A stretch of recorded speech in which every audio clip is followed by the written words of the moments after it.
আসসালামু আলাইকুম। আজকে আমরা দেখতে যাচ্ছি কিভাবে করে একটা পিডিএফ 6 পেজ থেকে 1 পেজে করা যায়। আর কিভাবে করে কালো রংটা থেকে সাদা রঙে নেওয়া যায়।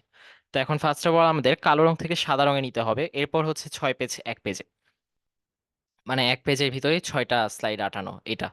তো এখন ফার্স্ট অফ অল আমাদের এই যে এখানে ইনভার্ট পিডিএফ কনভার্টার লিখে সার্চ দিব। তো এরপর ইনভার্ট কালার্স ইন পিডিএফ, এই যে সেকেন্ড যেটা আসছে এটা আমরা যাব। এটা দিয়ে আমার করতে আসলে সুবিধা হয় বেশি, তাই এটা আমি যাচ্ছি।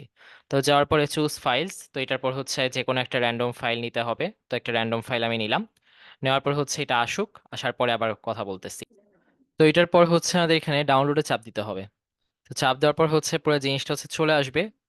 আর এর আগেরটা আমরা যেটা দিছি ওইটার পরে এটা শো করবে আর কি। তো এটা আসতেছে।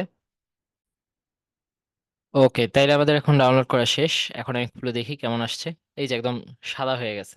তো এখন এখানে একটা বিষয় থাকে যে তোমার কাছে মনে হইতে পারে যে এখানে তো নীল আসছে, যদি প্রিন্ট করি, কালার প্রিন্ট যদি করি তাহলে তো এগুলো সব কালার আসবে। তো এখন তোমার অপশন দুইটা, কালার প্রিন্ট করলে সাধারণত টাকা বেশি নেয়। তো তুমি কালার প্রিন্টের জায়গায় সাদা কালো প্রিন্টই করতে পারো। এগুলো যেগুলো দেখতেছো যে একটু হালকা হয়ে আছে রং, ওগুলো অ্যাশ কালার হয়ে আসবে। তো এখন যদি অ্যাশ কালার বা গ্রেইশ টাইপের একটা রং আসে তাও কোনো সমস্যা হবে না। ঠিক আছে, তো এখন আমাদের যে কাজ সেটা 6টাকে এক পাতায় নেওয়া। তো 6টাকে এক পাতায় নিব কিভাবে, এটার জন্য 6 পেজ টু 1 পিডিএফ। ঠিক আছে, তো এই যে 6 পেজ টু 1 পিডিএফ দিয়ে সার্চ দিলাম। আচ্ছা, তো তাইলে এখন এটা হয়ে গেছে। এখন এই যে 6 পেজ টু 1 পিডিএফ, প্রথমে যেটা আছে অনলাইন টু পিডিএফ, এটাই যাবে। তো এটাই যাওয়ার পরে যে কাজটা করতে হবে সেটা আচ্ছা এটা আসুক আগে।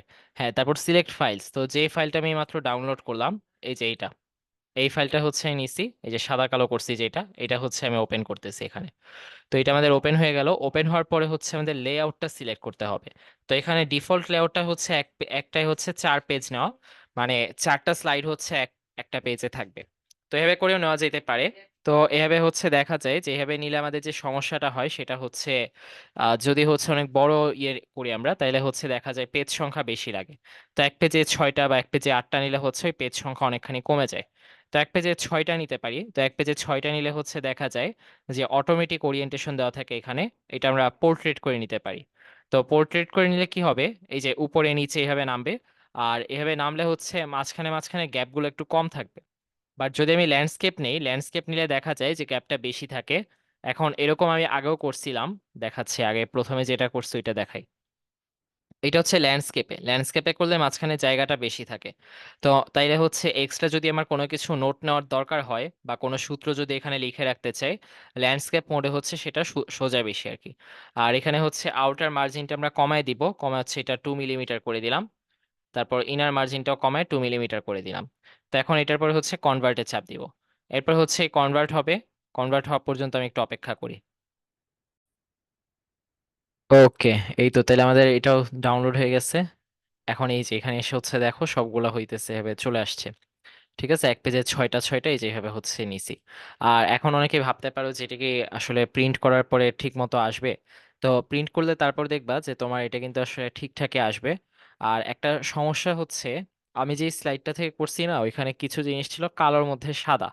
তো এটা আমি যখন ইনভার্ট করছি তখন সাদার মধ্যে কালো হয়ে গেছে। তো এইটা খালি আমার এটাতে হইলো সমস্যা আছে। তুমি যে স্লাইডটা প্রিন্ট করবে আমি আশা করতেছি ওইটা এরকম হবে না, মানে কালোর মধ্যে সাদা যে থাকবে এরকম হওয়ার কথা না। তো এরকম যদি হয়ও, তাও তোমার সমস্যা হবে না। মাত্র 4টা পেজই তো, এটা প্রিন্ট করতে গেলে দেখবা যে হয়তো 1 টাকা করে বেশি লাগতেছে, তাও হইতেছে তেমন সমস্যা হবে না। তো এখন বাকিগুলো তুমি প্রিন্ট করার পর দেখবা যে আসলে ইজিলি বুঝতে পারতেছো জিনিসগুলো কিভাবে আসছে, মানে লেখাগুলো বোঝা যাচ্ছে পড়ে। তো নর্মালি যে স্লাইডগুলো প্রিন্ট করা হয় ওগুলো এরকমই হয়, কিন্তু যে লেখা পড়ে বোঝা যায় আর কি, যদি ছোট করেও তুমি প্রিন্ট করো। তো এটাই আমাদের আজকের যে কথাগুলো ছিল ওইটা। তো 1 পেজের মধ্যে কিভাবে 6টা স্লাইড নিয়ে প্রিন্ট করা যায় ওইটাই আমি আর কি বললাম। ঠিক আছে, তাহলে আসি এখানে। আল্লাহ হাফেজ। আসসালামু আলাইকুম।